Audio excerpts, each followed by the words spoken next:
أعوذ بالله من الشيطان الرجيم بسم الله الرحمن الرحيم۔ بکھرے موتی 978 امام ابو حنیفہ رحمۃ اللہ علیہ کی دانش مندی نے ایک گھر برباد ہونے سے بچا لیا۔ حضرت امام ابو حنیفہ رحمۃ اللہ علیہ کا زمانہ تھا۔ ایک مرتبہ ایک شخص کے گھر میں چوری ہو گئی۔ چور اسی محلے کے تھے۔ چور نے اس شخص کو پکڑا اور زبردستی حلف لیا کہ اگر تو کسی کو ہمارا پتہ بتلائے گا تو تیری بیوی پر طلاق۔ اس بیچارے نے مجبوراً طلاق کا حلف لے لیا اور چور اس کا سارا مال لے کر چلا گیا۔ اب وہ بہت پریشان ہوا کہ اگر میں چور کا پتہ بتلاتا ہوں تو مال تو مل جائے گا، بیوی ہاتھ سے نکل جائے گی، اور اگر پتہ نہیں بتلاتا ہوں تو بیوی تو رہے گی مگر سارا گھر خالی ہو جاتا ہے۔ چنانچہ مال اور بیوی میں تقابل پڑ گیا کہ یا تو مال رکھے یا بیوی رکھے۔ بڑی الجھن کا شکار تھا، کسی سے کہہ بھی نہیں سکتا تھا کیونکہ چور نے اس سے عہد لے رکھا تھا۔ چنانچہ وہ شخص حضرت امام ابو حنیفہ رحمۃ اللہ علیہ کی مجلس میں حاضر ہوا۔ وہ بہت غمگین اور اداس اور پریشان تھا۔ امام صاحب نے فرمایا کہ آج تم بہت اداس ہو، کیا بات ہے؟ اس نے کہا حضرت میں کہہ بھی نہیں سکتا۔ امام صاحب رحمۃ اللہ علیہ نے فرمایا کہ کچھ تو کہو۔ اس نے کہا حضرت اگر میں نے کچھ کہا تو نہ جانے کیا ہو جائے گا۔ انہوں نے کہا کہ اجمالن کہو۔ تو اس نے کہا کہ حضرت چوری ہو گئی ہے اور میں نے یہ عہد کر لیا ہے کہ اگر میں نے ان چوروں کا پتہ کسی کو بتلایا تو بیوی پر طلاق ہو جائے گی۔ مجھے معلوم ہے کہ چور کون ہے، وہ تو محلے کے ہیں۔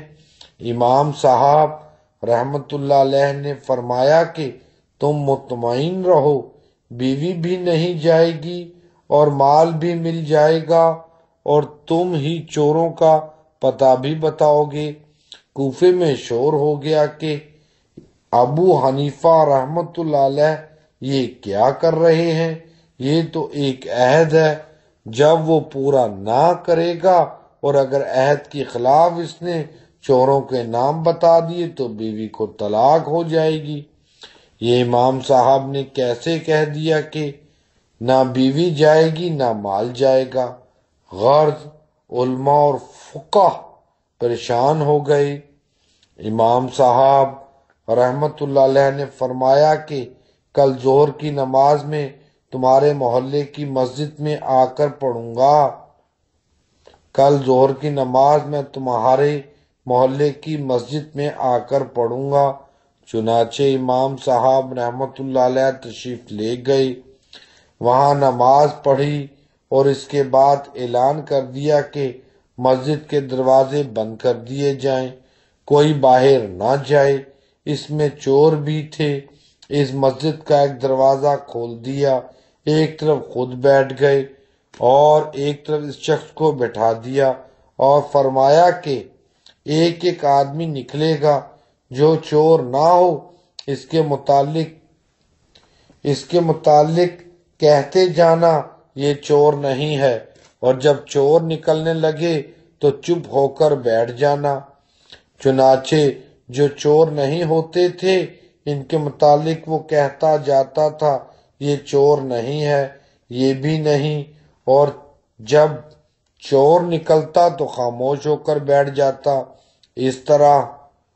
اس طرح گو اس نے بتلایا بھی نہیں مگر بنا بتائے سارے چور معلوم ہو گئے۔ چنانچہ وہ پکڑے بھی گئے، مال بھی مل گیا اور بیوی بھی ہاتھ سے نہیں گئی۔ جزاک اللہ۔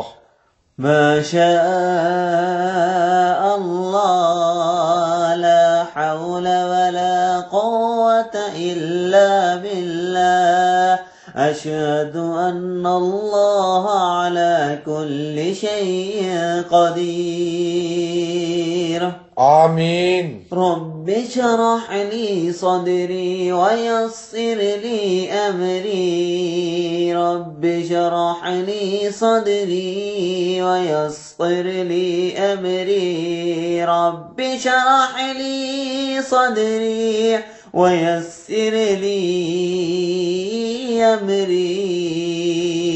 آمین. صلی اللہ علیہ وسلم. آمین. جزاک اللہ. 13/5/2015. اللہ اکبر.